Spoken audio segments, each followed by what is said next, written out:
A section of Kenyans allied to the party have written to the National Assembly requesting the House to impeach the Internal Security Cabinet Secretary Dr. Fred Matiangi.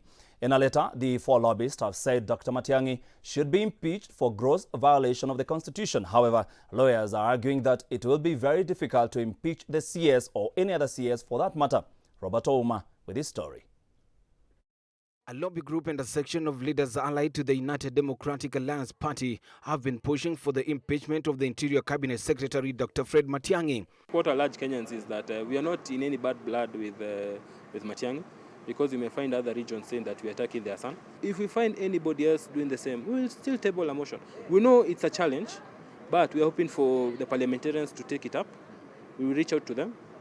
We see how we can set a mechanism for them to table it up. A sitting cabinet secretary can only be removed from office in accordance with Article 152 of the Constitution. He or she can be removed based on the following grounds: gross violation of provision of the Constitution, found guilty of committing crime under the national or international law, and gross misconduct, and many more according to lawyers. Go ahead and lend some credence to what is being said.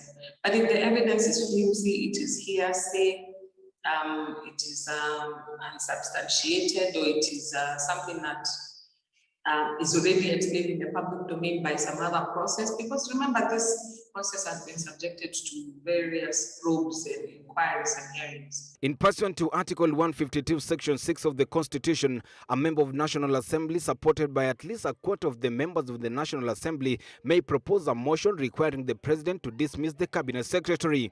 A section of the National Assembly who proposes for the motion under Section 1 gives a notice of approval motion within 7 days of approval of the motion under the subsection 6A of the Constitution. Pursuant to Article 152, Section 9, if the Select Committee reports that it finds any of the allegations against the Cabinet Secretary, then no further proceedings shall be taken in respect to the allegations. In pursuant to Article 152, Section 10 of the Constitution, if the allegation is supported by the majority of Members of Parliament, then the Speaker shall deliver the resolution to the President, and then the President shall dismiss the CS. The Cabinet Secretary, however, has a right to appear and be represented before the Select Committee during its investigation. The Cabinet Secretary may appear before the Select Committee in person or by an advocate. The decision on whether to impeach or not to impeach can only be determined by the law. Robert Ouma, Switch TV, Nairobi.